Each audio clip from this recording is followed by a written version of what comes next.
ಇವತ್ತು ನಾನು ಶುಂಠಿ ಕಷಾಯ ಹೇಗೆ ಮಾಡೋದು ಅಂತ ಹೇಳ್ಕೊಡ್ತೀನಿ. ತುಂಬ ಈಸಿ ರೆಸಿಪಿ ಇದು.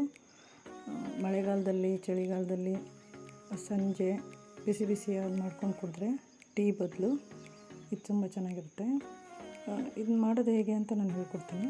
ಇದಕ್ಕೆ ಏನೇನು ಬೇಕು ಅಂದರೆ ಇಂಗ್ರೀಡಿಯೆಂಟ್ಸು ಓನ್ಲಿ 5 ಇಂಗ್ರೀಡಿಯೆಂಟ್ಸ್ ಬೇಕು ಇದಕ್ಕೆ. ಅದರಲ್ಲಿ ಮೊದಲಿಗೆ ಕೊತ್ತಂಬರಿ ಬೀಜ ಮೇಯ್ನ್ ಇರೋದು, ಇದರಲ್ಲಿ ಮೆಣಸು, ಕೊತ್ತಂಬರಿ ಬೀಜ, ಲವಂಗ, ಒಣಶುಂಠಿ ಮತ್ತು ಜೀರಿಗೆ.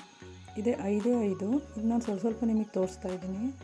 ಇದನ್ನು ನಾನು ಜಾಸ್ತಿ ಪ್ರಮಾಣದಲ್ಲಿ ಮಾಡ್ತಾಯಿದ್ದೀನಿ, ಯಾಕಂದರೆ ನಮ್ಮ ಜಾಯಿಂಟ್ ಫ್ಯಾಮಿಲಿ, ಹಾಗಾಗಿ ಜಾಸ್ತಿ ಮಾಡ್ತಾಯಿದ್ದೀನಿ.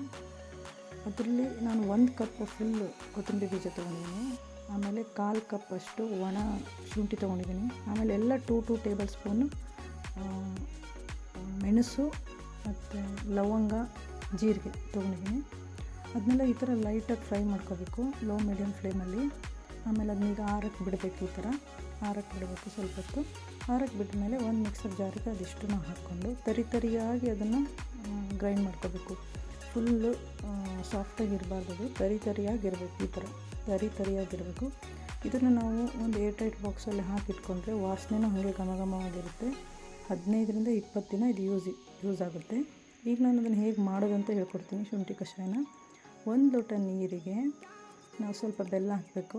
ಇದು ಅಳತೆ 1 ಲೋಟ, ಆ ಲೋಟದಲ್ಲಿ ನಾನು ತೊಗೊಂಡಿದ್ದೀನಿ ನೀರು.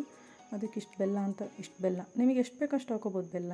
ಇಷ್ಟು ಬೆಲ್ಲ ಹಾಕಿ ಈ ಶುಂಠಿ ಕಷಾಯದ ಪುಡಿನ 2 ಟೇಬಲ್ ಸ್ಪೂನ್ ಹಾಕ್ತೀನಿ. ಅದಕ್ಕೆ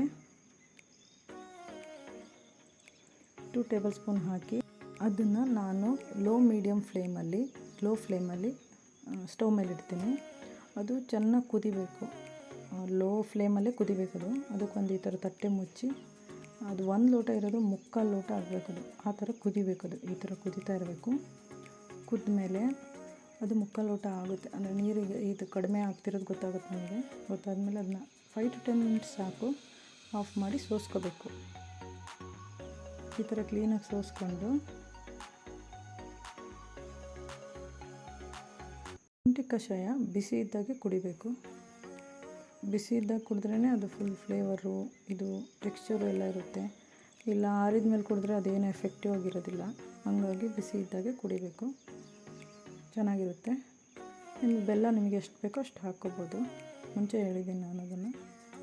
ಈಗ ಶುಂಠಿ ಕಷಾಯ ready to serve.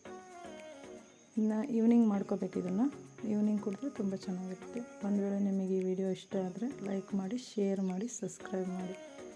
Thank you. Take care.